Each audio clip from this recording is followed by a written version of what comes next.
ng funding, umaasa lang sila sa funding. Uy, nasapa ka. Pag-itapik mo nga yung katabi mo, tapos sabihin mo sa kanya, bakit ka late?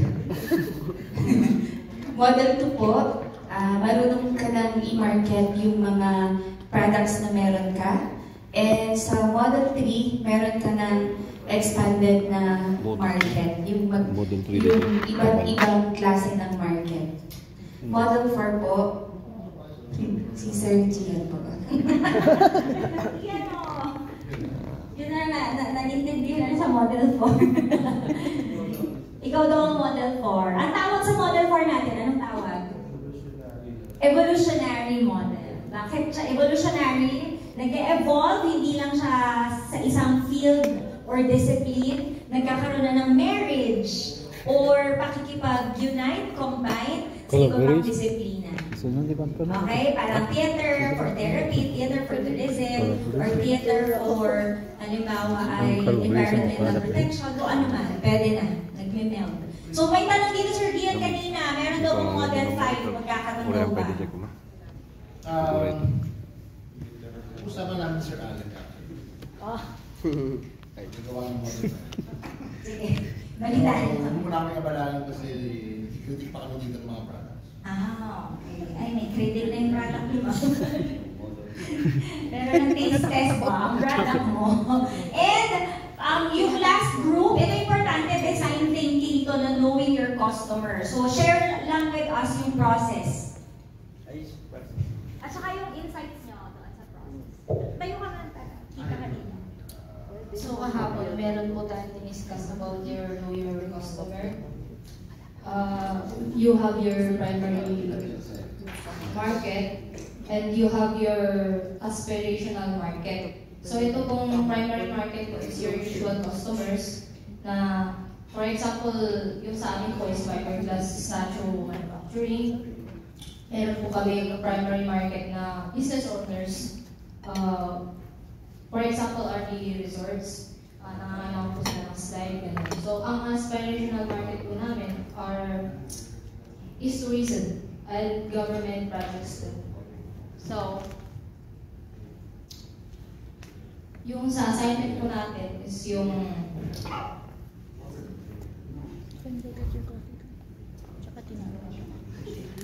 so, yun po. Pag-determine ang thank you so much! Maraming salamat! So, yung homework, itutuloy na natin ngayon.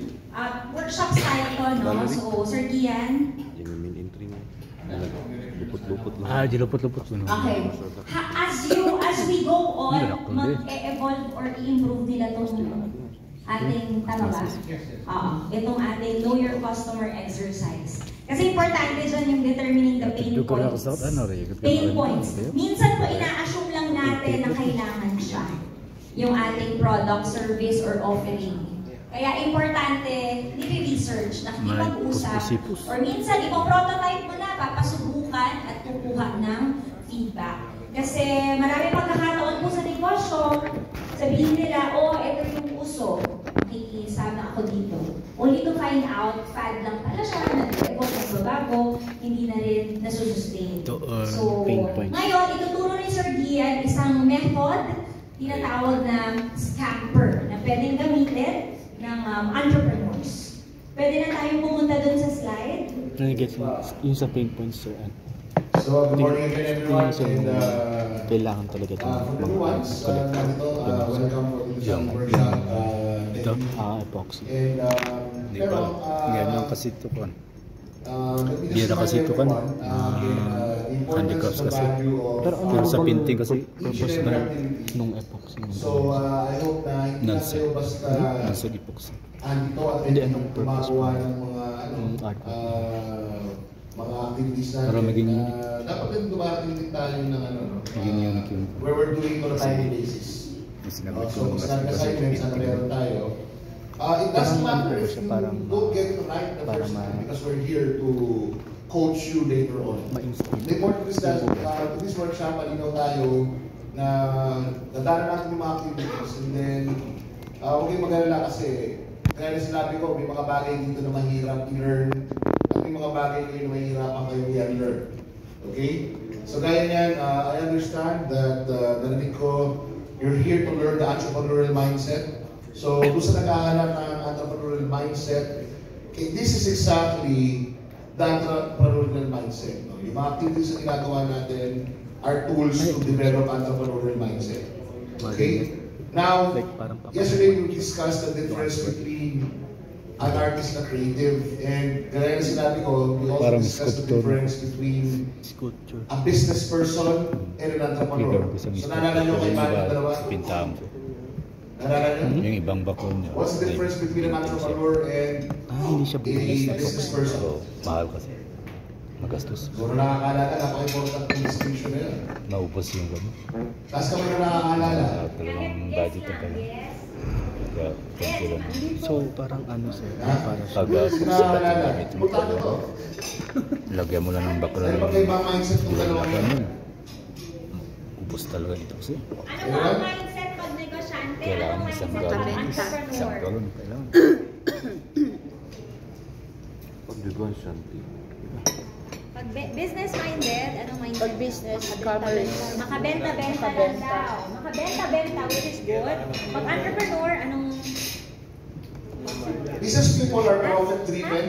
Kailan may mag-roll? May passion Okay? sa May ginagawa niya. passion? May passion?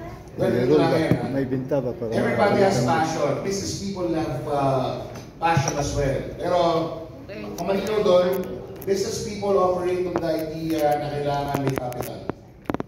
Most of the time. Mas hindi importante ang capital, pero for the businessman, yun yung pinaka-importante sa kanya. May capital. Capital and resources in order to do the venture. Entrepreneurs, ang importante, problem solving. Ganun na ito. So regardless if you have capital or not, you're looking for problems and pain points and needs and goals na gusto mong i-address.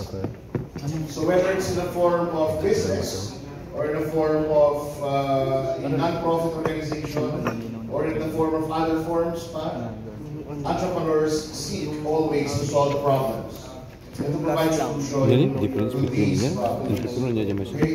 So, businessman. very important yan Artist and businessman. na maintindihan, Artist distinction. saka businessman. Okay? Now, business people also,